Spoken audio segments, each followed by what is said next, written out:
Bienvenue dans le nouveau numéro du mensuel entièrement consacré au design contemporain, mais aussi à son histoire à travers l'exposition Réseau Monde, cette exposition qui prend place à l'intérieur d'un cycle intitulé Mutation-Création, qui s'intéresse donc aux transformations du monde contemporain. Le réseau, c'est quand même la grande affaire du monde contemporain, avec le web et l'informatique et l'Internet, avec l'interconnexion téléphonique, avec nos machines, avec nos appareils, mais c'est aussi une histoire de la modernité, parce que beaucoup d'artistes, de designers, d'architectes se sont emparés de ce motif de l'interconnexion, du monde connecté, du monde devenu réseau, depuis que le théoricien américain Marshall McLuhan a décrété que la planète était un village global. Ce sera donc la première partie de ce mensuel consacré au design et réalisé avec la pleine collaboration de la Biennale de design de Saint-Étienne qui se déroule actuellement. D'où un deuxième plateau qui va s'intéresser cette fois au design africain. C'est un des motifs importants de la Biennale de design de Saint-Étienne. Et donc on se retrouve tout de suite en petite salle avec nos invités pour parler des grandes interconnexions du monde contemporain. C'est une soirée, on pourrait dire, spéciale design, puisque c'est autour d'une exposition donc, du Centre Pompidou qui s'appelle Réseau Monde, actuellement présente. Et puis on a voulu évidemment associer, parce que en ce moment, voilà, il y a un autre événement, un grand lieu aussi du design, qui est la Biennale de Saint-Étienne, qui se déroule actuellement. Et on a vu évidemment que cette question de réseau, évidemment, était un thème qui voilà, courait aussi dans les expositions à Saint-Étienne, et particulièrement sur l'exposition autour du design africain. Donc voilà un peu la raison d'être de cette soirée.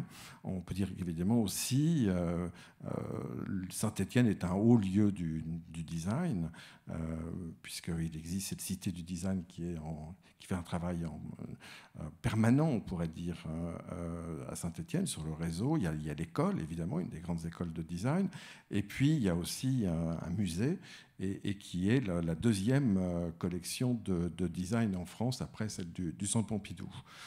Donc voilà, déjà, on va commencer par l'exposition du Centre Pompidou, donc Réseau Monde. Donc j'ai présenté évidemment nos intervenants, donc Marie-Ange Breyer, qui est conservatrice, chef du service design et prospective industrielle au MNAM CCI, donc qui est le commissaire de l'exposition, avec Olivier Zetoun, donc qui est attaché de conservation du service design et prospective industrielle du MNAM CCI. Bon, déjà, cette exposition, elle s'inscrit dans un contexte qui est les événements autour de mutation-création. Alors, ça a commencé en 2017, si je me souviens bien, et peut-être que vous pouvez nous dire la façon dont cette exposition s'inscrit donc dans Mutation-Création. Effectivement, il s'agit de la 5e édition de Mutation-Création qui a démarré en 2017 avec une exposition qui s'intitulait Imprimer le monde. Et donc l'idée avec le cycle Mutation-Création était de réactiver donc ces expositions pluridisciplinaires qui sont l'ADN du Centre Pompidou et de les mettre en lien avec ce qui est aujourd'hui la production industrielle, c'est-à-dire l'impact des technosciences, des technologies numériques. Et donc, voilà, à partir de là, donc on a imaginé une programmation avec Frédéric Miguerou, donc directeur adjoint de la création industrielle, et l'IRCAM. Voilà, les équipes de l'IRCAM, Franck Mendener, Hugues Vinet, qui ont toujours été impliqués dans chacune de ces expositions. Et donc, Imprimer le monde en 2017 posait les questions d'une fabrication et conception numérique, comment ça va transformer le langage du design, et montrer en fait que ces nouvelles technologies se retrouvaient comme un substrat commun, non seulement dans le design, mais aussi dans l'architecture et dans la recherche fondamentale. Et même les sciences, par exemple, les sciences du vivant, qui étaient aussi présentes dans cette exposition. Alors ensuite, nous avons organisé en 2019 la Fabrique du Vivant avec Olivier Zetoun. Et la Fabrique du Vivant, effectivement, était dans cette même dynamique de mettre en lien la création artistique de manière pluridisciplinaire avec la recherche et l'univers des sciences et du numérique. Et donc voilà, donc c'est dans cette histoire. Ensuite, il y a eu Codellement de neurones et d'intelligence artificielle de Frédéric Miguerou. Et donc on en arrive à cette exposition Réseau Monde donc en 2022. On est évidemment sur les questions des mutations engendrées par le monde du numérique et la manière dont les artistes se sont appropriés ces questions et ces nouveaux territoires. Olivier.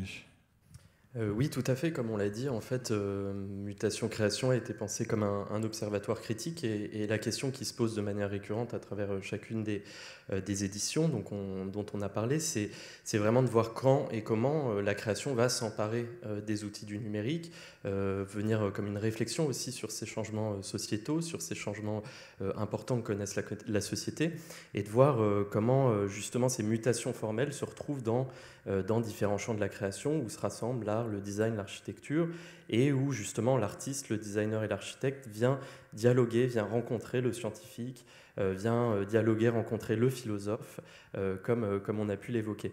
Donc disons que cette plateforme s'inscrit vraiment aussi à travers ces 5 thématiques qui ont été l'occasion de circonscrire en fait les enjeux critiques de ces mutations technologiques qui concernent aussi bien la société que la création. Et je dirais qu'il y avait aussi un outil récurrent qu'on retrouve à chacune des éditions, qu'on voit aussi dans le début, dans l'introduction de Réseau Monde, c'est l'outil de la timeline aussi, qui a été cette timeline que l'on a justement développée à chaque occasion, et qui est ce moyen de revenir, disons, sur une histoire des arts, des techniques, une histoire scientifique de cette recherche en lien avec chacune des thématiques. Alors justement, rentrons dans l'exposition, proprement dit. Alors cette nouvelle timeline, est-ce que vous pouvez nous donner un peu une rapide définition du mot réseau ? On a fait beaucoup de recherches avec Olivier pour cette exposition et on s'est basé entre autres sur les recherches de Pierre Musso qui est intervenu dans le colloque de l'IRCAM et qui situe aussi l'origine du mot réseau au XIIe siècle. Et le mot réseau signifiait filet de pêche, filet de chasse. Donc c'est très intéressant parce qu'on a effectivement cette notion d'une maille, d'un maillage qui va effectivement être aussi un filet de capture en fait et qui serait la première apparition du mot réseau. Mais en fait, c'est au XVIIIe siècle, au siècle des Lumières. Donc, d'ailleurs, l'encyclopédie de Diderot d'Alembert nous montre un homme donc avec l'organisme humain configuré sous la forme d'un réseau vivant. Et c'est vraiment ce siècle des Lumières qui va mettre en avant cette dimension du premier réseau qui est le vivant, qui est le corps humain. Et donc aussi, à ce moment-là, le réseau signifie un filet, une maille que l'on porte sur le corps. Et ensuite, on aura une transformation au XIXe siècle, qui est le siècle des ingénieurs. Et on verra que le réseau va devenir un artefact mécanique. On aura les réseaux routiers, les réseaux fluviaux, les réseaux de transport. Donc on aura effectivement cette planification du territoire qui passe par cette notion de réseau. Et puis ensuite, on arrive donc à une autre ère qui va être celle de la dématérialisation du réseau, avec l'arrivée de l'électricité, avec l'arrivée effectivement de communications, je dirais, d'ordre immatériel, qui vont transformer cette notion de réseau. Et donc l'exposition, en fait, démarre dans l'après-guerre. On s'est intéressé là à l'émergence de la notion, je dirais, contemporaine de réseau, qui naît avec la société de l'information et de la communication. Voilà, avec l'informatique, où le réseau va être étroitement lié donc à cette naissance de cette société de l'information. Voilà, et ce réseau global est ainsi la toute première section de l'expo. Oui, c'est ça. On peut dire que l'explosion du terme de réseau ou du réseau, ça vient avec l'informatique. En gros, dans les années 80, non, si je ne me trompe pas, c'est l'arrivée de ce qu'on appelait la toile, la fameuse toile. Et évidemment, c'est aussi cette capacité, donc, avec le réseau Internet, de relier n'importe quel point sur la planète, non, c'est ça ? Oui, tout à fait. C'est vrai que Internet, finalement, est peut-être ce qu'on appelle justement le réseau des réseaux, et c'est peut-être le réseau qui incarne le mieux aujourd'hui cette pensée cette représentation du monde et du monde social comme étant pleinement interconnecté, global, planétaire, évidemment. D'ailleurs, un des premiers penseurs, mathématiciens, à avoir finalement envisagé Internet en précurseur, c'était Baran, dès 1964, qui propose justement un réseau entièrement partagé. Et c'est donc, on sort de cette logique de réseau centralisé ou même décentralisé pour aller vraiment vers cette idée d'un réseau partagé qui en fait, en 64, 10 ans avant ARPANET et avant le développement d'Internet auquel Baran participe, donne déjà une forme, un protocole à ce que sera Internet. Mais peut-être que finalement Internet pose une question, puisqu'on parlait de Pierre Musso, quelque chose d'essentiel en fait dans la définition même des réseaux, qui est selon Pierre Musso, justement, les réseaux sont toujours à la fois, disons, un outil technologique, une réalité technique, à la fois un imaginaire et à la fois un concept. Et Internet n'y déroge pas. Et donc je pense que dans la question aussi que vous adressez, il y a quelque chose d'intéressant là-dessus, de voir comment Internet porte aussi ou est pensé comme un projet de société, comme à l'apparition de chaque réseau, justement, il y a une sorte de révolution sociale qu'elle entraîne, que le réseau entraîne, et toute la question se porte aussi sur cette articulation qu'on retrouve dans l'exposition, toujours de cette tension entre une réalité technique et une métaphore, et ce que Internet, du coup, pourrait incarner à ce moment-là. Et finalement, dans cette société fragmentée dans laquelle on est, Internet porte ce message, voilà, d'une connexion en tout point et en tout lieu.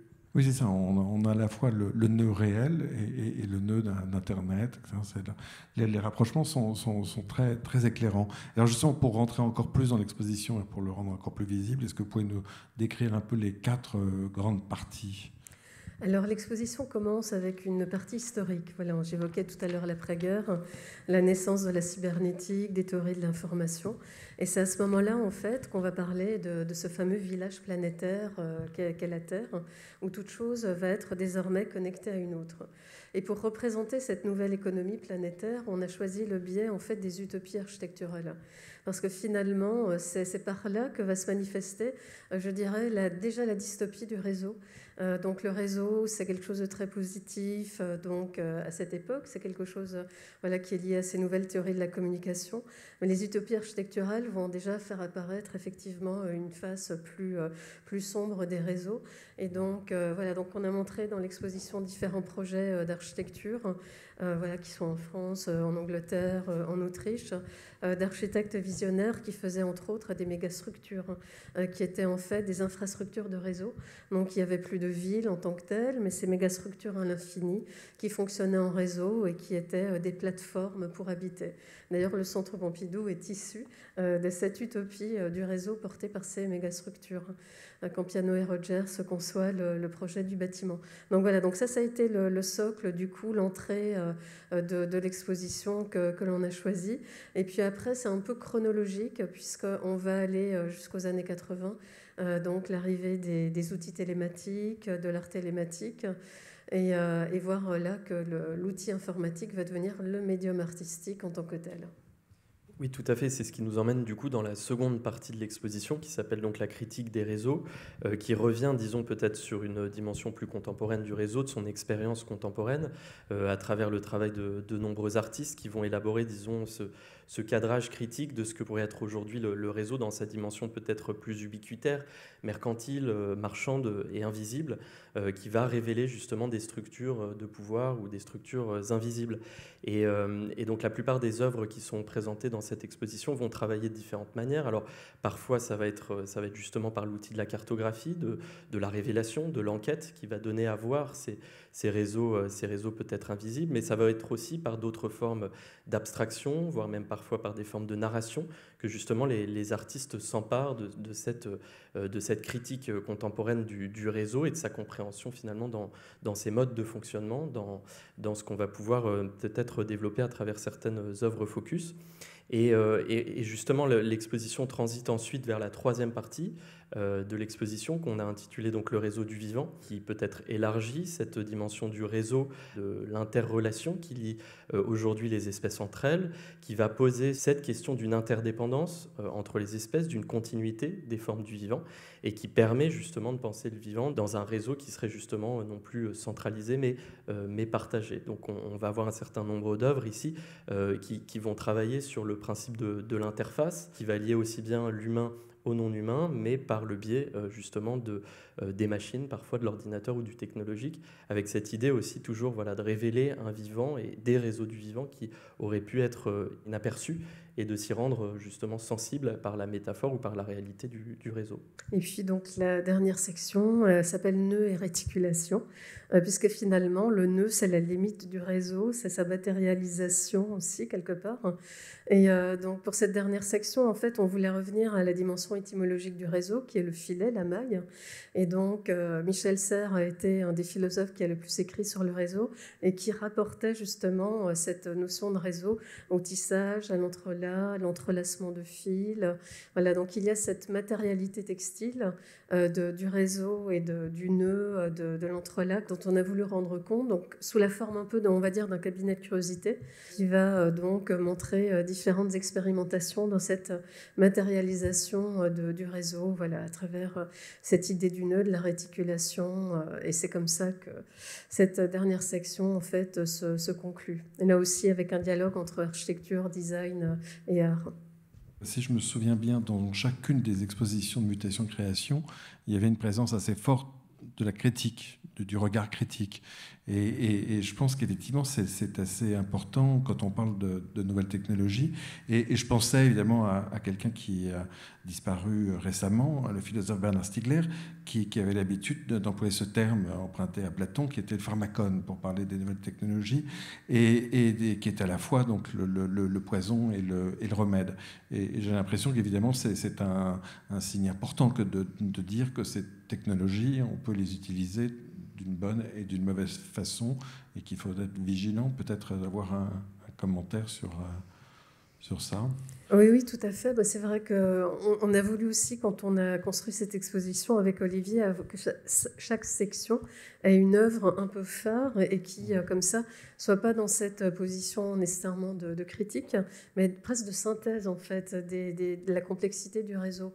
Donc, c'est par exemple l'œuvre d'Alice Anderson qui noue ses câbles Internet et qu'elle enveloppe ensuite de son fil cuivré qui va symboliser la connectivité entre toutes choses. Et on en fait une structure aérienne, voilà, très, très légère, très chorégraphique. Et en même temps, on a une pièce qui nous interroge sur la dimension de mémoire, de connexion, et puis quelque part d'enfermement aussi du réseau. C'est Alexander Galloway qui disait que le principe de connectivité ramenait tout à un seul monde. Voilà. Et donc, c'est vrai que paradoxalement, on pense que le principe de connectivité ouvre et connecte, et au contraire, ça nous ramène vers l'entre-soi, un seul monde. Et en fait, dans cette installation, par exemple, effectivement, d'Alice Anderson, on a beaucoup de questions qui sont posées. Voilà, donc je dirais que la critique passait plus, entre guillemets, par la dimension plastique et les interrogations posées par les œuvres des artistes. Ces réseaux, ils ne sont pas qu'humains, et il faut maintenant prendre aussi connaissance qu'il existe aussi des réseaux autres, et que ces réseaux autres, au lieu de les utiliser, il faut peut-être apprendre à vivre avec et collaborer. On est dans un rapport un peu différent, c'est ça qu'il faut pouvoir entamer. Oui, tout à fait. En fait, finalement, les réseaux du vivant, c'est peut-être une forme de ces réseaux qui met le plus en avant la dimension presque, je dirais, moléculaire du réseau, qui va lier aussi bien le biologique que le social, le politique, effectivement. Et le réseau devient du coup ce schème qui permet de penser, effectivement, comme on l'a dit, une décentralisation de l'humain au sein d'une continuité des espèces, au sein d'une interdépendance, évidemment, des espèces qui se nouent dans le réseau, dans cette idée, comme on l'a évoqué aussi, du maillage, en fait, d'un maillage du vivant qui va venir tenir, en fait, qui va tenir les réseaux du vivant.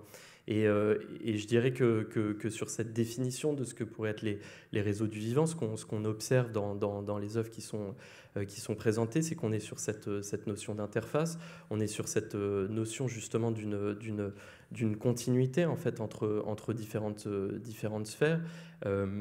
Et je dirais que c'est particulièrement présent, notamment dans une œuvre de Forma Fantasma, où il y a vraiment cette dimension effectivement collaborative qui vient réactiver ce que pourrait être le réseau, et non pas justement exploitative, dans leur cas, à travers l'appréhension du bois et de la forêt, du végétal. Ce qui nous a intéressé dans le réseau du vivant, c'est éventuellement cette mise en avant d'un protocole, de protocoles partagés du vivant, qui mettent l'accent sur ces interrelations, qui n'est plus dans une classification statique du vivant, qui a été justement fondée jusqu'à présent sur des dichotomies binaires entre vivant, non vivant, humain, non humain, entre organique, inorganique ou animé, inanimé. Et donc c'est vraiment un dépassement de ces dichotomies pour venir insister sur la, disons, relationnalité, justement, sur ces liens qui se nouent dans les réseaux du vivant, sur cette forme en fait d'intercorporéité, pour reprendre les mots de Merleau-Ponty, de ce qui va lier l'organisme au milieu et aux autres milieux et aux autres organismes, justement. Alors maintenant, je vais me tourner vers Franck Kundegla. Vous êtes designer, scénographe, docteur en architecture, vous enseignez à l'École supérieure des beaux-arts de Bordeaux, et vous êtes le commissaire d'une exposition qui s'appelle Singulier pluriel dans les Afriques contemporaines, donc qui est présentée donc, dans la 12e Biennale de Saint-Étienne, qui vient d'ouvrir il y a quelques jours. Alors, est-ce que vous pouvez nous présenter très rapidement déjà le titre, nous expliquer le titre et l'ambition de cet événement? Le titre Singulier pluriel évoque le lien qui existe entre le projet dans sa singularité et l'ensemble de projets avec lesquels il peut partager des valeurs communes et qui forment finalement une pluralité. Donc c'est vraiment ce lien entre l'unicité et l'ensemble. Et ensuite, c'est aussi une façon d'évoquer la pluralité de l'Afrique, des Afriques. C'est pour ça que l'exposition a pour sous-titre « Dans les Afriques contemporaines ».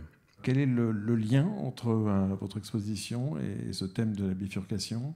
La bifurcation, c'est une notion que je voyais très souvent sur le terrain, dans des pays africains, de la part de concepteurs, mais aussi de fabricants ou même de chercheurs, qui se posent toujours une question: comment je vais faire pour fabriquer tel ou tel élément ou obtenir telle ou telle information? Et souvent, ils utilisent des biais, des ruses, et finalement, je trouvais que ça tombait parfaitement bien pour parler de certains phénomènes que j'avais constatés sur le continent africain aujourd'hui. Est-ce que véritablement ça existe, ce design africain? C'est un continent tellement énorme, c'est beaucoup de pays, c'est une énorme diversité.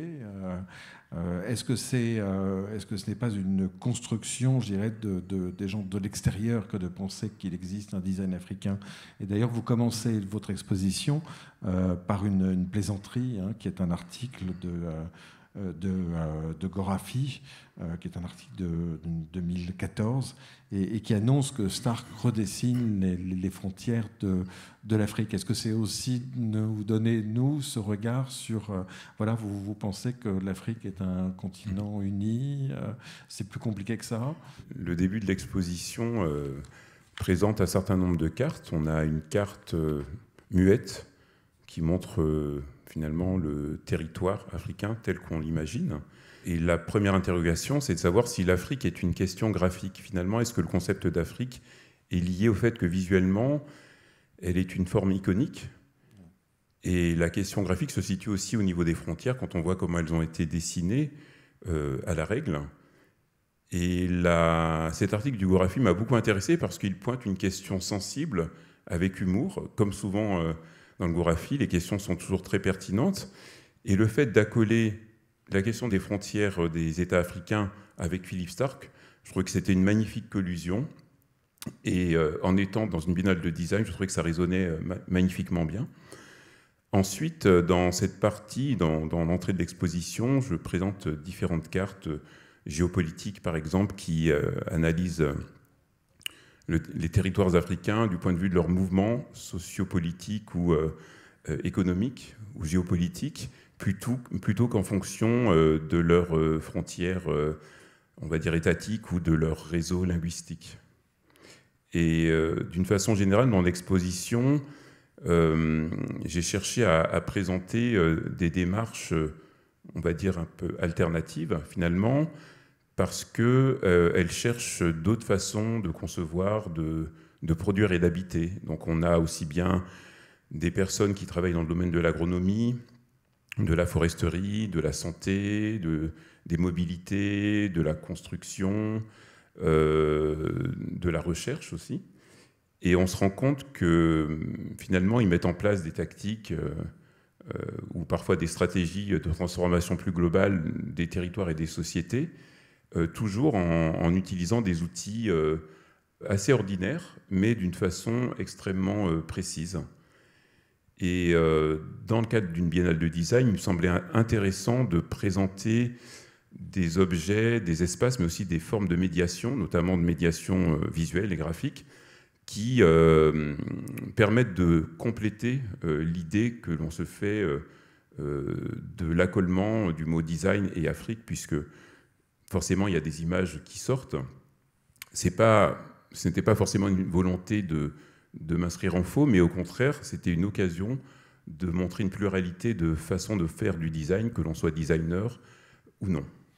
On a beaucoup parlé de design africain. D'ailleurs, une des biennales de Saint-Étienne, il y a longtemps, avait aussi invité le continent africain. Et c'est vrai qu'on a très souvent un peu une idée, on pourrait dire, pour le dire assez rapidement, un peu caricaturale d'un design qui serait, pour le dire assez vite, des objets d'aéroport. C'est-à-dire que le design africain nous donne ce que nous, on imagine être du design africain, en quelque sorte. Et là, évidemment, est-ce qu'il était important pour vous de montrer à ce jour, évidemment, voilà, qu'il fallait changer cette image-là et qu'on était tout à fait dans une autre approche? Parce que, par exemple, quand on parle d'échelle de conception ou de production, finalement, on se rend compte que des attitudes ou du moins des processus assez similaires peuvent être appliqués à des échelles très différentes. Et c'est vraiment ce que j'ai essayé de montrer en choisissant des objets, des espaces ou des formes de médiation extrêmement diverses par la façon dont elles se déploient dans l'espace. C'est une façon aussi de montrer que finalement, il y a une certaine... je dirais pas banalité, mais finalement, ces façons de travailler sont assez ordinaires, c'est-à-dire que les contextes sont complètement différents, les ressources sont différentes, mais les attitudes de conception sont les mêmes chez tous les concepteurs, quel que soit le lieu où ils vivent. Il y a peut-être aussi quelque chose de commun dans votre exposition, dans les choix que vous avez faits, qui me semble être une exposition qu'on pourrait dire militante. C'est-à-dire que véritablement, vous voulez montrer un design, non pas un design esthétique, mais véritablement un design qui fait du bien au pays, et qui défend des causes et qui montre... voilà, on sent qu'il y a vraiment une volonté derrière de montrer voilà, ce que peut faire le design. Dans les projets présentés, une dimension que j'ai voulu mettre en avant, c'est qu'ils déjà ils sont destinés au plus grand nombre et ils sont socialisés, donc sont vraiment des objets, des espaces ou des médiations réellement socialisées et qui ont, pour certains ou certaines, la vocation à se répliquer, à se diffuser. Et le principe était toujours de montrer des objets ou des espaces ou autre chose, mais en m'attachant à la façon dont ils étaient élaborés. Donc, on a des éléments d'accompagnement, on a des schémas, on a parfois des artefacts qui, en quelque sorte, permettent de dire pourquoi le projet est intéressant, au-delà de sa forme visuelle. On voit tout le parcours. Oui, le principe, c'est ça. Par exemple, quand je parle de certains designers de vêtements, d'objets ou d'espaces, j'essaye de montrer au public comment ils travaillent, c'est-à-dire quel est on va dire l'espace géographique, quels sont les déplacements qu'ils effectuent, comment finalement ils utilisent ou ils ont inventé tel ou tel outil pour parvenir à leur fin. On voit aussi ce jeu de réseaux multiples, de réseaux qui sont... voilà, de la proximité. On va trouver des ressources le plus près possible pour des raisons d'économie, mais d'économie intelligente, de réflexion. Et puis des réseaux nationaux, et puis des réseaux internationaux, des réseaux plus techniques, des réseaux plus d'entraide, etc. La question des réseaux, elle est présente de trois façons dans l'exposition. D'abord, le réseau, on va dire l'écosystème productif des designers, où ils explorent un espace pour y trouver les personnes ou des ressources matérielles qui leur permettent de réaliser, de matérialiser leur conception. C'est le cas par exemple de Boubou Gissi au Nigeria, ou de Nifemi Marcus Bello au Nigeria aussi, ou de Cheikh Diallo au Mali. On a aussi le réseau en tant que figuration, par exemple dans le projet Digital Matatus, qui a été élaboré au Kenya et qui a apporté sur la cartographie d'un réseau de transport artisanal. Et finalement, ce réseau de transport constitué d'itinéraires de minibus correspondait à une pratique, mais le fait de le cartographier lui a donné un autre type de réalité qui, en retour, a influé aussi sur les pratiques, parce que le fait de visualiser le réseau permet aussi de concevoir son déplacement dans l'espace différemment. Et enfin, il y a une troisième façon dont la question des réseaux est présente, c'est celle de la duplication et de la diffusion. Par exemple, celle de l'aménagement de places publiques, où on voit que finalement une forme d'agencement peut se diffuser dans un espace parce qu'elle est satisfaisante et qu'elle correspond aux pratiques des habitants. On peut voir aussi que des formes d'équipement très particuliers comme les banques culturelles au Mali, qui sont des formes de musées villageois associés à des banques de microcrédit et des espaces de formation, finalement, cette diffusion aussi constitue des réseaux, puisqu'on a finalement des éléments qui font partie d'une même famille et qui sont en relation. Pour finir, une question adressée à vous tous, qui est un peu une forme de plaisanterie, c'est comment les réseaux peuvent bifurquer.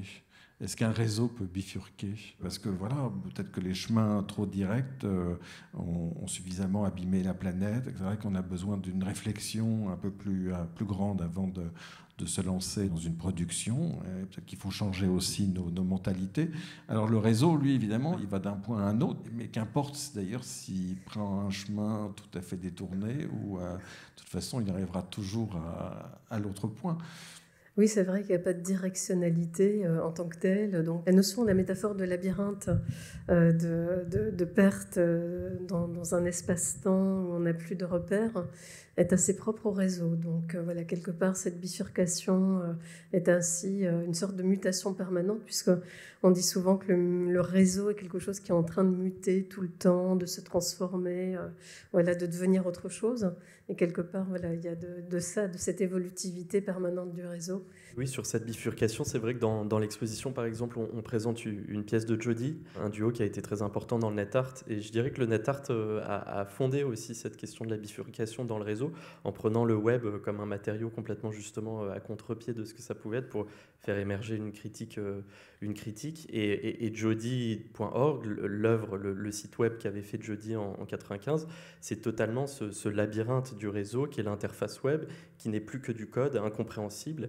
Et alors là, on est dans une sorte de labyrinthe total et voilà, on se perd complètement dans ce labyrinthe que le net art avait proposé justement en creux. Alors maintenant, je vais vous proposer d'écouter la chronique de la journaliste Mathilde Serrel, qui a choisi de dialoguer avec Anne Roclot, architecte des PLG et docteur en architecture, et qui enseigne à l'école spéciale d'architecture et à Paris Malaquais.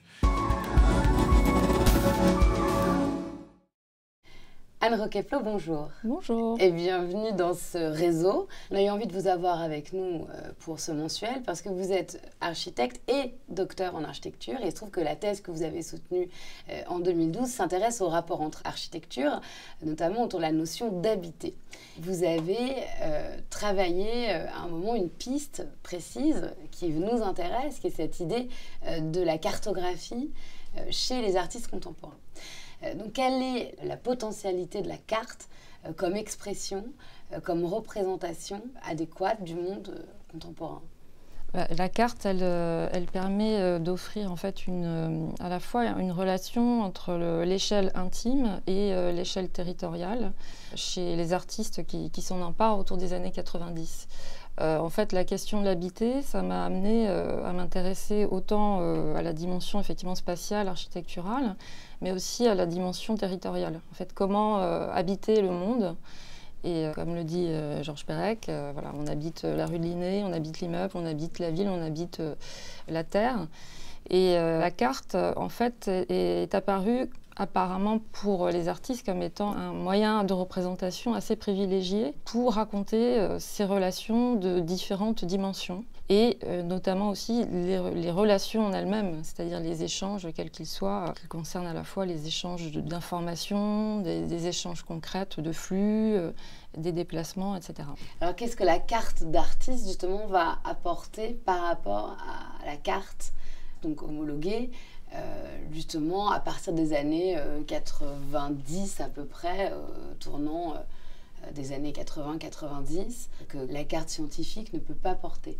Ce qu'on appelle carte scientifique, c'est quand même assez relatif parce qu'au final, la carte, elle n'est jamais vraiment totalement objective. C'est une projection, c'est une réinterprétation. Et au fond, on a autant de cartes que de représentations selon la destination à laquelle s'adresse la carte. Vous avez des cartes qui vont intégrer des reliefs montagneux, paysagers, d'autres cartes qui vont intégrer plutôt les découpes des départements, etc. Donc au fond, la carte objective, est-ce qu'elle existe vraiment Comme elle répond à une question, cette question est forcément traduite, oui, voilà, un regard, un point de vue. C'est ça. Une envie, une ambition. C'est ça. Et en fait, il en va de même pour les artistes qui décident de faire apparaître certains phénomènes ou certains traits du territoire. Et c'est intéressant de voir comment finalement la carte aussi peut peut-être, potentiellement pour l'architecte, nourrir aussi d'autres démarches de construction de ces plans. La vision planaire du monde, elle a commencé aussi dans la photographie aérienne. Il y a déjà ce rapport planaire au monde. Et d'autres représentations aussi planaires, c'est celles peut-être aussi qui concernent les façades. Beaucoup d'artistes comme Gursky ou Stéphane Couturier s'intéressent notamment à la représentation planaire aussi de cette architecture des grands ensembles qui finalement se répand dans le monde entier et qui consiste finalement à recouvrir les grandes banlieues des villes du même type de bâtiments et du même type de façade quasiment. Il y a l'idée de représentation et aussi l'idée d'une forme de révélation, d'arriver par cette figuration planaire à restituer quelque chose du mouvement, de la mutation, de la transformation du monde qu'on ne saisit pas sans ce travail de mise à plat. Vous avez aussi d'autres approches qui sont beaucoup plus mouvantes. Alors bien sûr, chez les situationnistes, on connaît le travail de psychogéographie avec le repérage des zones d'ambiance dans la ville, etc., qui ont pas mal influencé d'ailleurs les architectes dans des démarches d'encouragement à travailler sur des flux intégrés au bâtiment. Donc on le voit dans l'exposition notamment avec le travail de Candilis à Toulouse, le Mirail.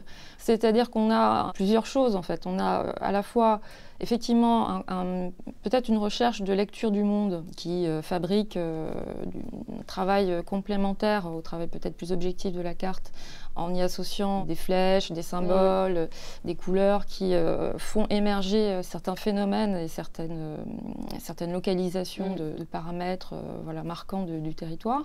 Et puis à la fois, on a aussi la carte qui est un peu l'anticipation de l'exploration.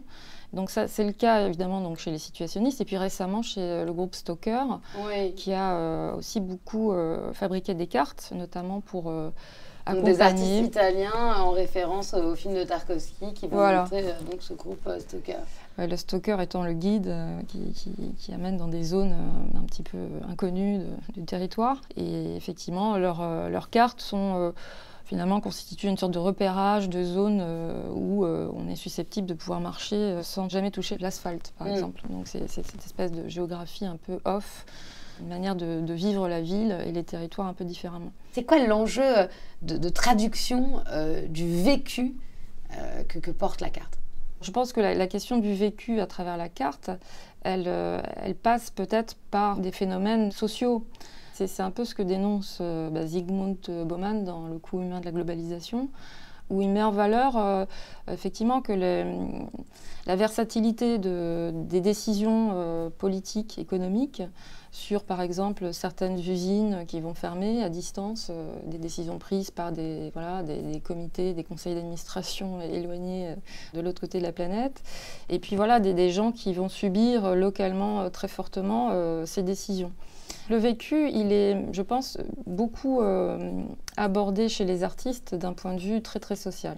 C'est aussi intéressant de voir dans l'exposition actuelle le travail de MapMonde sur les effets de lumière, de l'électricité qui émane des villages touristiques par rapport effectivement aux villages où habitent les gens, vraiment les locaux, et qui sont effectivement en déficit total de lumière par rapport aux touristes. C'est les disparités. Tout à fait, les disparités. Ouais. Et donc comment est-ce que, puisque l'architecte que vous êtes se pose la question de la carte et de la conception, comment ça peut s'articuler aujourd'hui, ces nouveaux enjeux de la cartographie et des conceptions potentielles qui en découlent? Enfin, entre finalement la carte et le plan, parfois il y a quand même peu de différence. L'architecte, il intervient par ses constructions et ses conceptions en résonance totale avec le territoire, qu'il soit proche ou lointain. Il convoque beaucoup les outils cartes, que ce soit les cartes topographiques, que ce soit les cartes effectivement qui restituent les flux, que ce soit des cartes de densité, et il manipule aussi les cartes pour en faire un peu, pour les faire parler. Parce qu'en fait, quand on intervient quelque part, on a besoin effectivement de prendre conscience de la densité, de prendre conscience des grands réseaux d'infrastructures qui sont marquants sur le territoire, qui sont susceptibles d'interagir avec son projet. Donc je dirais que c'est déjà d'emblée un outil qui est assez habituel pour l'architecte. Après, ce qu'il est peut-être un peu moins, c'est l'idée de se dire aussi qu'au final, les logiques de la cartographie et peut-être des cartographes artistes pourraient éventuellement se prolonger à l'intérieur même du logement.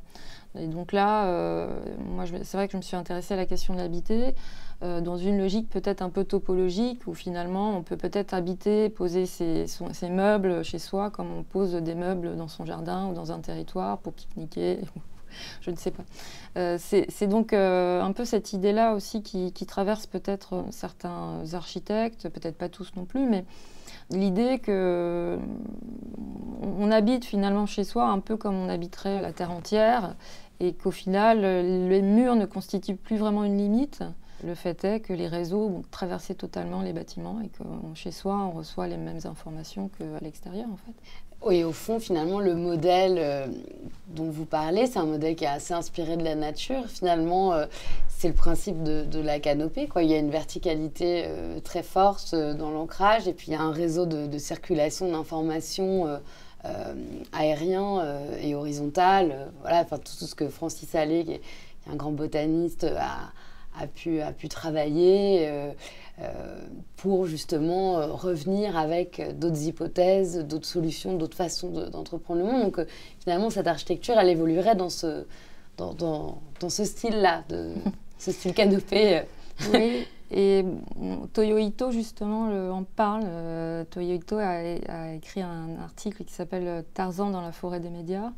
Et pour lui, les médias, les échanges technologiques sont en fait finalement la nouvelle nature de l'homme.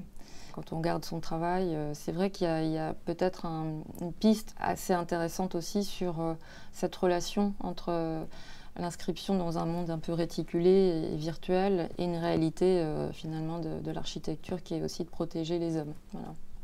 Merci beaucoup, Anne Roqueplo. On a hâte de visiter cet habitat du futur avec vous. Merci. Nous allons accueillir notre invité, on pourrait dire presque invité surprise, Yann-Philippe Testevin. Bonjour Yann, donc je vous présente, vous êtes anthropologue, chargé de recherche au CNRS et vous travaillez actuellement à l'université de Cheikh Anta Diop à Dakar. Vous avez été rédacteur en chef de la revue Technique et Culture. Vos recherches portent sur les processus d'innovation au Sud et les circulations globalisées des technologies.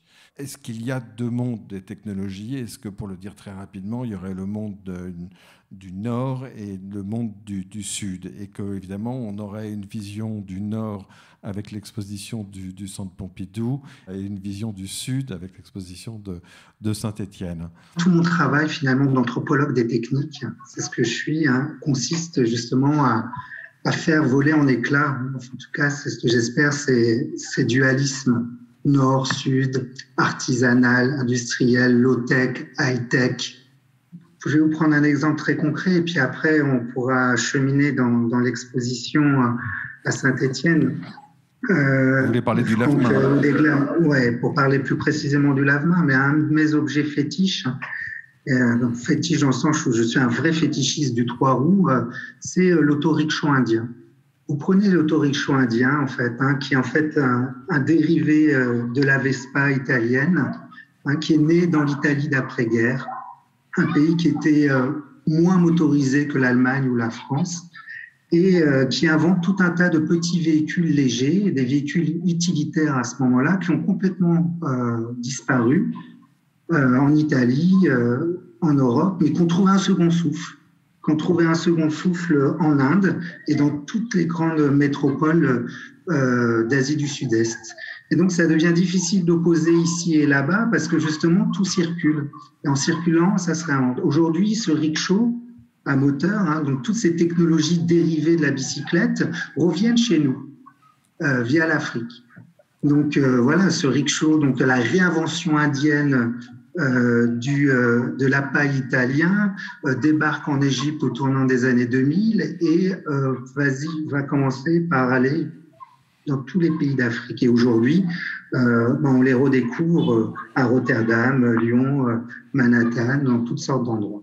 Donc ça devient, je trouve, très difficile d'opposer ou de dire qu'il y aurait des Nord et des Sud, parce que les technologies, moi, qui m'intéressent, et je pourrais prendre d'autres exemples, en se déplaçant, se transforment et se réinventent, s'hybrident, on pourrait dire même se créolisent, pour parler comme l'historien des techniques David Egerton, qui nous dit qu'on se trompe complètement quand on fait l'histoire technique du progrès, une histoire linéaire, comme ça, qui partirait du moins sophistiqué, qui irait au plus élaboré. On s'aperçoit qu'en fait, rarement le nouveau, qui viendrait nécessairement de chez nous, chasse l'ancien. Tout ça cohabite, en fait. Alors, parlez-nous de ce lave-main.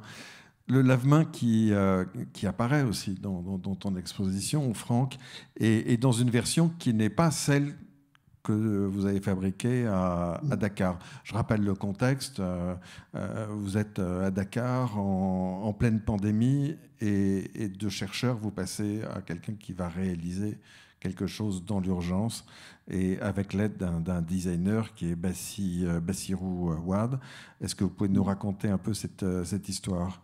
Et justement, aussi le fait qu'il y ait deux objets en quelque sorte. Il y a celui de Dakar et il y a celui qui a été refait à Saint-Étienne. Effectivement, donc moi, mes enquêtes ethnographiques ici à Dakar, maintenant je travaille vraiment après les autorickshaws, sur une casse automobile planétaire. Moi, je travaille vraiment maintenant sur ces filières de la voiture d'occasion.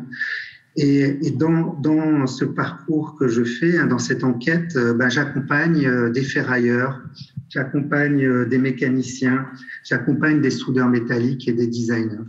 Et Bassirou Wade est designer, mais il est fort de formation, il est soudeur métallique. Même un soudeur métallique assez génial, à mon goût. Et du coup, voilà. Donc, c'est sur les terrains de mes enquêtes qu'on s'est rencontrés et on a commencé à travailler dans un endroit qui est un endroit qui me tient à cœur, qui est à Dakar, qui est le Cœur Tiosan. Au moment où effectivement tout s'est arrêté, pendant le corona, moi j'ai vu apparaître au coin de la rue, le coin de la rue, donc à Dakar, mais comme ailleurs ou à Londres, c'est vraiment une micro-société. Les Américains de l'école de Chicago parlent de Street Corner Society, et c'est exactement ce qui se passe. Il y a toute une sociabilité du coin de la rue.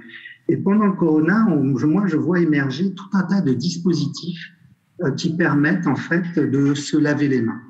Parce que le corona, ici, on l'a pris très rapidement au sérieux. Il n'y a pas eu de controverse, grippe ou pas grippe. Non. c'est sérieux. Les épidémies, on connaît.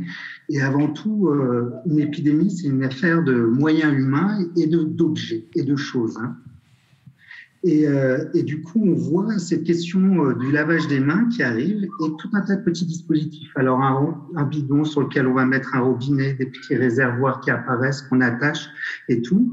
Et ça commence à jalonner tout ça. Et on se rend compte que c'est souvent des dispositifs individuels qui sont effectivement non raccordés, mais qui ne sont pas spécialement utilisés ou appropriés parce qu'il faut remplir le réservoir quand il est fermé, parce que finalement il y a du savon, mais ce savon a déjà été touché.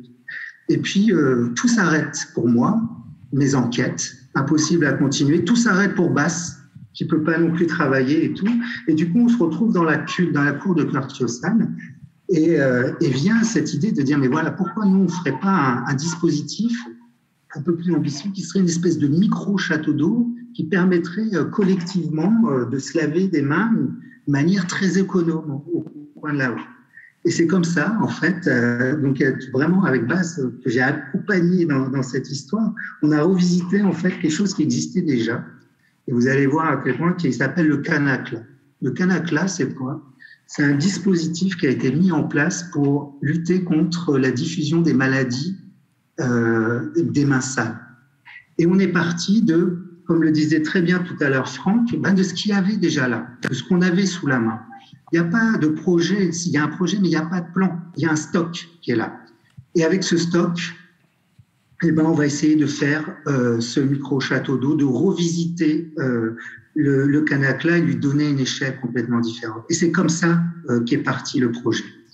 Et c'est comme ça qu'est parti le projet. Et finalement, la forme a jailli d'un ensemble d'opérations qu'on a mis en place, mais surtout, elle s'est construite autour d'un élément central qu'on va retrouver à Saint-Étienne. Et ça va me permettre de faire la transition, qui est le baricot. Le baricot, tout à l'heure, quand on rentrera dans le détail des objets qui sont montrés, en fait, c'est un fût, un bleu, qui sert pour stocker soit les fruits qu'on a pu cultiver ou tout un tas de produits phytosanitaires. En fait, le baricot, c'est un emballage de 200 litres. Et c'est le baricot qu'on avait là, sous la main, dans la cour de Curtiossan, qui nous a donné l'échelle du micro-château qu'on allait fabriquer. Voilà, juste pour vous faire juste une idée, c'était le dispositif de Bass, il est connu à Dakar pour une chose qui est à l'origine de notre rencontre, c'est qu'il transforme les motos de Jakarta, ces fameuses motos chinoises bon marché, en 3 roues. Et en fait, il mécanise, il motorise en fait tous les sièges roulants des handicapés de Dakar. Et pour ça, il est connu d'ailleurs par toute la communauté à mobilité réduite de Dakar, parce qu'il leur donne vraiment, ça marche vraiment bien. Et du coup, dans le stock de Bass, il y a des durites, il y a des valves, il y a des durites d'arrivée d'essence, il y a des valves, il y a des chambres à air, il y a des pédales, parce que évidemment, quand le 2 roues vient 3 roues, en fait, c'est une partie de pédale qui ne sert plus et tout. Et c'est à partir de cette matrice-là qu'on va fabriquer un système que j'ai appelé bidon valve durite. Et ce système-là, en fait, permet tout simplement de consommer 10 fois moins d'eau qu'un robinet infrarouge. Pour faire un lavage sanitairement correct, à savoir 20 secondes à ce savon. Ça a été un succès. On l'a testé sur l'esplanade de la Grande Mosquée. Elle est vidée en quelques heures. Alors, ce prototype-là, par un truchement qui m'échappe un peu, je ne sais pas, je serais curieux de savoir comment tout ça est arrivé jusqu'à Franck, rentre en fait dans le scope de l'exposition qui est en train de se préparer, qui elle-même s'est immobilisée pour cause du corona. La Biennale dont on parle aurait dû avoir lieu à ce moment-là. Et donc, tout s'arrête aussi de leur côté et tout. Et il y a cette idée de faire venir ce prototype. Alors, ce prototype, on l'a utilisé. Je vous parlais de crash test, c'est au sens figuré. Il est tombé sur la mosquée, il est cabossé. On le retrouve à l'hôpital sur le plateau, donc il est très utile et tout. Et toute la discussion qui s'engage avec les collègues de Saint-Étienne, mais c'est pourquoi vous voulez faire déplacer un prototype. Faites déplacer plutôt la matière grise. Faites déplacer Bass à Saint-Étienne et voyons à Saint-Étienne avec les étudiants de la Cité du Design comment on peut refaire un lave-main collectif qui sera décentralisé, avec les moyens du bord. Et donc, tout l'enjeu du projet, c'est cette rencontre-là. De Bass, designer, soudeur métallique de la Médina et des étudiants de design, autour d'un projet qui est tout simplement, on va refaire à la façon stéphanoise, avec les moyens du bord. Et le travail commence. Donc, c'est 3 semaines de workshop. Moi, j'assiste à la première semaine pour raconter, comme je suis en train de vous le faire, ce qu'on a fait à Dakar et lancer cette affaire-là. Et du coup, avec des règles, en fait, qui se précisent au fur et à mesure. On n'a pas de plan, on travaille vraiment, rien n'est posé là-dessus. Et c'est vrai que le premier réflexe des étudiants, c'est d'aller chercher des composants, des éléments d'un assemblage qui va prendre forme au fur et à mesure. Donc, on est là sur les téléphones alibaba.com. Petite pièce, on a besoin d'une valve et hop, on fait venir la... Non, c'est justement ce qu'on veut éviter. Faire avec les moyens du bord, ce qui est déjà là, hybrider l'existant. Donc, on se pose comme règle d'avoir un stock qui s'élargit à 30 km à la ronde de la Cité du Design. Et on glisse d'Alibaba au Bon Coin. Et ça change tout. Et ça change tout. Et le fût que vous voyez, ce bleu marine qui est emblématique, qui est Barrico, mais ce fût qui a une histoire, je pourrais vous raconter, je ne le ferai pas là, mais qui est vraiment devenu aujourd'hui une métrique du transport pour les relations entre les Sénégalais de France, ou les Maliens de France, et du pays, quoi. Quand vous avez besoin d'envoyer des choses au pays, vous achetez un Barrico, 40 €, sur un marché secondaire, et vous le remplissez, quel que soit le poids. Vous avez une unité de transport volumique, vous mettez tout dedans, et pour 100 €, vous envoyez ça par container chez vous. Donc ce Barrico, il a une histoire, il a des attachements très forts, il représente énormément de choses. On l'a retrouvé dans une ferme à 29 km de la Cité du Design. Le camion est parti là-bas, et on a pu construire, reconstruire, alors après, je pourrais vous en dire plus sur la version stéphanoise. Et voilà, il y a toute cette affaire-là, elle a été documentée par une étudiante qui en a fait un carnet dépliant et qui raconte l'histoire dakaroise-stéphanoise, de la conception et la rétro-conception de ce lavement. Et pour continuer effectivement cette question de réseau, vous vouliez parler de ce réseau de Cheikh Diallo. Vous lui avez demandé de dessiner une carte, c'est ça, de la façon dont il travaille. Est-ce que vous pouvez nous en parler? Parce que Cheikh Diallo est un designer malien très connu. Et au-delà de la beauté et du confort de ces objets, ce que je souhaitais montrer, c'est comment finalement ils étaient élaborés. Donc je lui ai dit, mais comment tu travailles depuis ton bureau? Quelles sont les personnes que tu contactes? Comment tu te déplaces dans la ville? En gros, comment tous ces objets, finalement, sont réalisés par une chaîne, on va dire, de personnes. Donc il a réfléchi, il m'a dit, je pense que la personne qui connaît le mieux ce réseau, c'est le pousse-poussier. Le pousse-poussier, c'est celui qui transporte, enfin qui pousse son pousse-pousse justement pour déplacer des objets ou des parties d'objets d'un lieu à l'autre.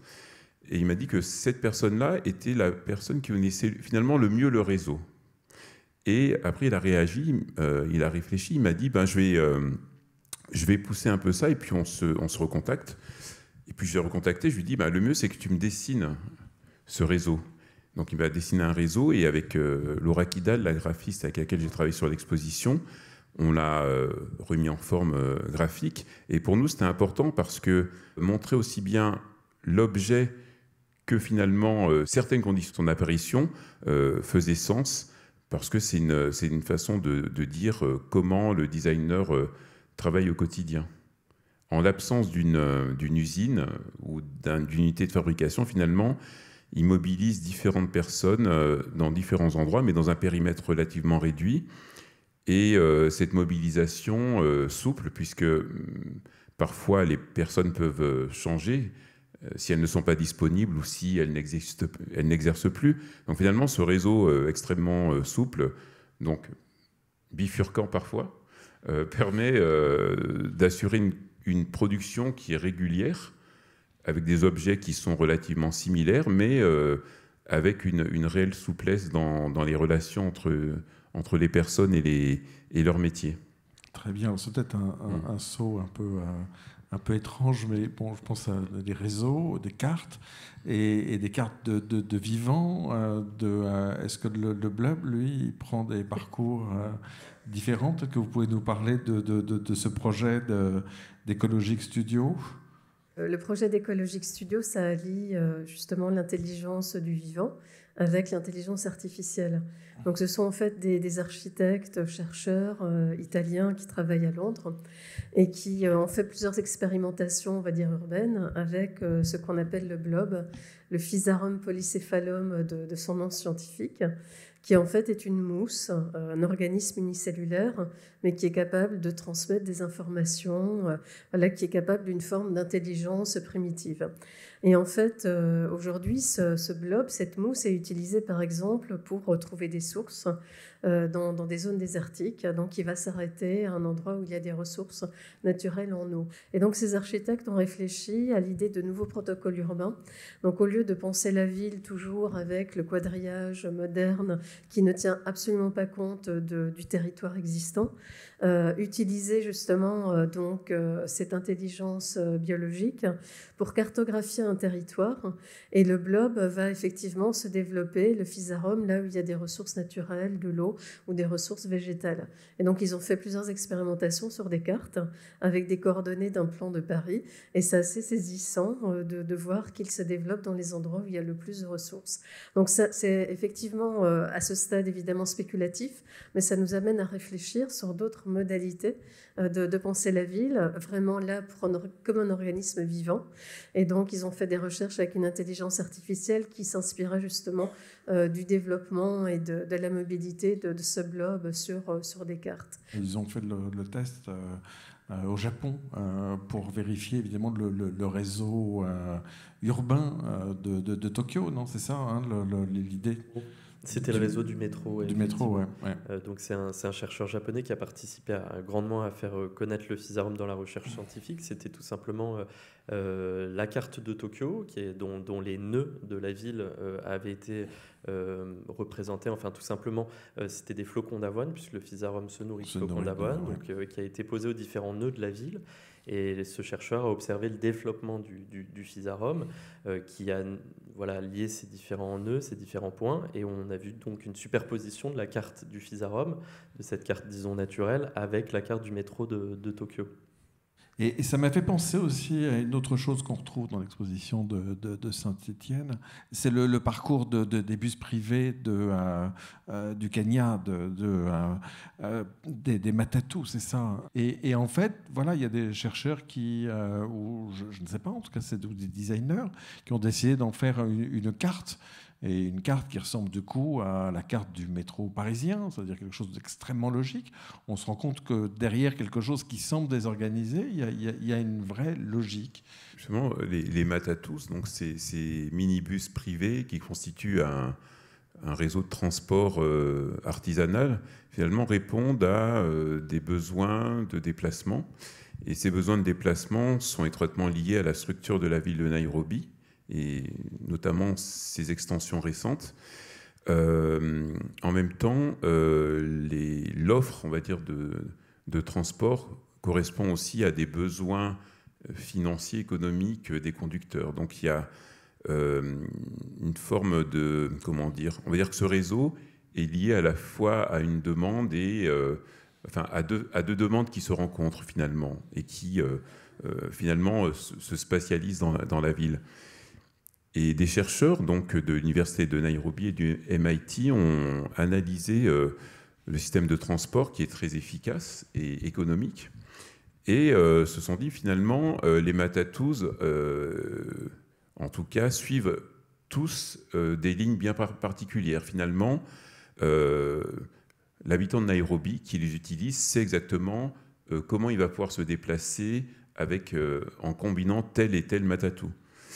Et ils se sont dit, finalement, ça serait intéressant d'essayer de représenter graphiquement quel est le dessin de ce réseau. Et en travaillant sur le dessin de ce réseau, grâce au recueil de données numériques de téléphones portables, finalement, ils se sont rendus compte que les données pouvaient aussi servir à utiliser mieux, entre guillemets, le réseau, parce qu'ils permettent de ne pas attendre à certains endroits et de choisir une alternative. Et finalement, ce qui était de l'ordre de la pratique, de la réalité de terrain, c'est figuré, c'est, on va dire, dessiné. Et ce dessin a permis une vue dans l'espace, une spatialisation visuelle qui permet aussi de mieux utiliser le réseau parce que cette spatialisation est mise à jour par des données en temps réel. Donc on a un réseau qui est dessiné, mais qui en même temps évolue de façon subtile dans son dessin, puisque finalement il y a un équilibre, il y a une constance, mais des variations. Et c'est vraiment l'intérêt de ce projet, de montrer comment le terrain et une forme d'abstraction et de représentation spatiale se nourrissent. On n'imagine pas qu'anaérobie, dans quelque chose qui qui n'est pas organisé d'en haut, on pourrait dire, on retrouve une lisibilité aussi grande grâce au téléphone et au fait de renseigner, de partager ces informations. Et c'est ce qu'on retrouve dans plusieurs projets, c'est comment finalement, dans certaines situations, le numérique peut être saisi pour renforcer des pratiques, faciliter des pratiques. Donc on a un assemblage de différentes... on va dire de différents milieux, de différentes techniques, différentes technologies, mais un assemblage, on va dire, extrêmement opportuniste, et c'est ce qui fait l'intérêt aussi de ces projets. C'est de voir finalement, de se dire, je fais mon marché, qu'est-ce qui est à ma disposition pour répondre à ma question? Et ben, je fais avec ce que j'ai, mais en ajoutant une forme reconnaissable qui permet de reconnaître aussi... de faire en sorte qu'un geste individuel est reconnaissable. Et ce que je trouve aussi assez troublant d'ailleurs dans vos deux expositions, à la fois sur le parallèle entre les deux et à la fois aussi dans votre exposition au Centre Pompidou, c'est de lier, on pourrait dire, de très hautes technologies avec du tissage, des choses beaucoup plus simples et dont on ne saisit pas forcément le lien. Et ça, je trouve ça très intéressant. Et peut-être que c'est autour du projet de Samuel Tomatis, par exemple, qu'on pourrait voir et travailler aussi cette question. Le tissage, on l'évoquait comme une forme primitive de réseau. Et dans le projet de Samuel Tomatis, donc, qui est un jeune designer français, il s'est rendu en Guadeloupe, c'est une partie de ses recherches. Et il a travaillé avec des scientifiques sur place et également des artisans. Et en fait, ces recherches visent à créer des objets de design durable et il travaille plus particulièrement à la transformation de déchets organiques. Donc en particulier les algues des sargasses, qui sont des déchets qui viennent polluer les côtes de Guadeloupe. Donc il a mis en place des protocoles de transformation dans des laboratoires sur place de ces algues pour en faire un produit, un matériau avec lequel il a confectionné à peu près 150 objets, un peu plus de 150 objets qui sont montrés dans l'exposition.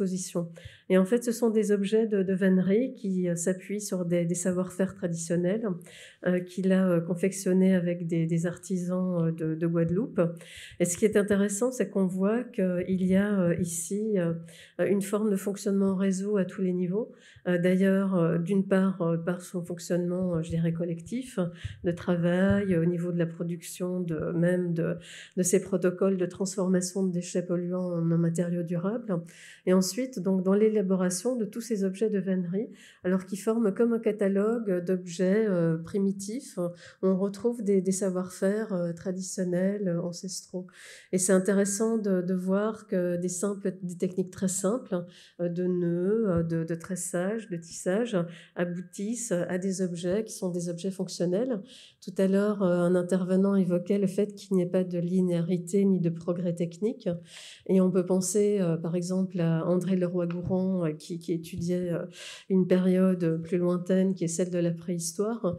Dans son ouvrage Milieu technique, il faisait aussi des catalogues d'objets, où en fait, on revient à cette notion d'un geste primitif et d'outils qui vont fonctionner dans une extrême simplicité. Et donc, dans l'exposition des réseaux, on a mis sous forme d'une sorte de constellation de gestes et de recherches qui montrent que ce matériau auquel Samuel Tomatis transforme à partir des algues pourrait être aussi un domaine d'application industrielle. Voilà, donc on est là aussi vers un devenir possible pour une transformation à partir de ce matériau durable. Soit je vous laisse choisir, soit effectivement, je pensais, peut-être parce que voilà, on est dans une situation en ce moment politique un petit peu inquiétante, peut-être d'avoir quelques visions aussi, de représentations qui sont dans l'exposition. Je pense effectivement au nuage de Mika Tajima ou de l'autre projet de David Chavalarias.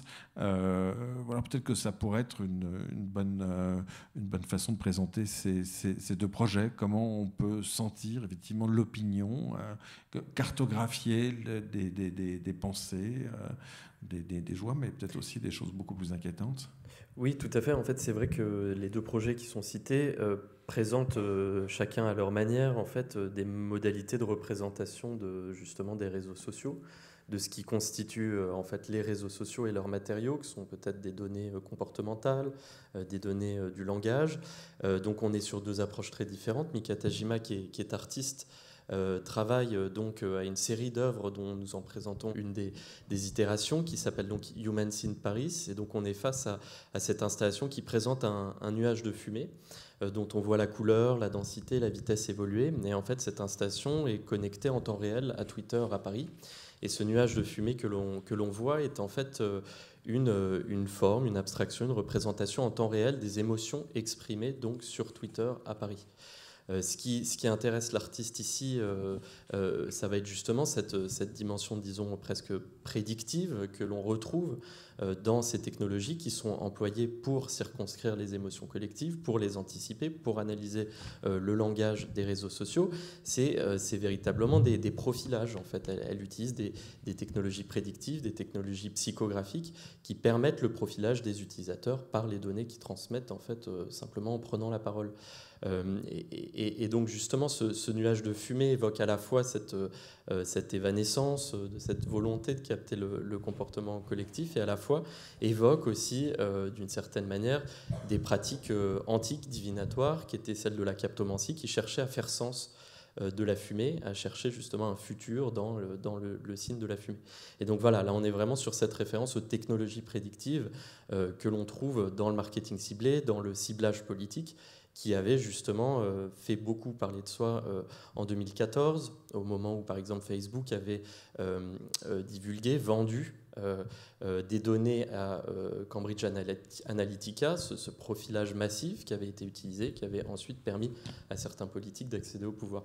Donc on est vraiment sur ce langage qui est devenu un des matériaux du réseau. Et de l'autre côté, David Chavalarias, avec l'Institut des systèmes complexes, et qui est un institut donc scientifique, propose une représentation de ces espaces sociaux numériques de la prise de parole politique. Donc là, on a ces cartographies où l'on voit les différentes sensibilités politiques représentées par des couleurs, mais aussi par une bande-son, interagir dans le cadre de débats de société précis qui sont présentés dans des thématiques contemporaines qu'on présente dans l'exposition, comme par exemple le Covid, comme par exemple les élections présidentielles. Et donc on voit comment la twittosphère réagit en fait à des prises de parole, à des mots-clés qui vont venir alerter, qui vont venir enflammer en fait cette sphère qui est Twitter. Et ce qui intéresse aussi David Chavalarias, évidemment, dans ses recherches qui allient le technologique et le sociologique, c'est tout simplement de voir comment les réseaux sociaux agissent comme un voile en fait dans cette prise de parole politique. Voilà, donc il y a une publication récente qui vient juste de publier qui s'appelle donc Toxic Data et qui fait particulièrement écho évidemment aux situations politiques qu'on a mentionnées. Franck, je pensais au projet Mentone, qui est un projet aussi très, très engagé, ou celui, je ne sais pas comment il s'appelle d'ailleurs. Budget. Oui. Oui. Effectivement, oui, tout à fait. Par exemple, le projet Budget est on va dire, c'est un projet de médiation des données économiques, d'utilisation des budgets publics au Nigeria. Et ce sont des politologues qui ont monté ce projet en s'associant avec des designers graphiques.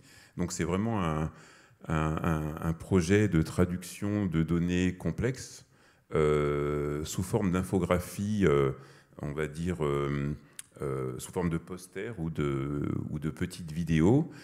Et ce que j'ai apprécié dans leur projet, c'est qu'ils arrivent à intéresser à un domaine qui est quand même assez complexe, et surtout ils partagent des informations qui permettent à chacun d'être un acteur politique beaucoup plus averti.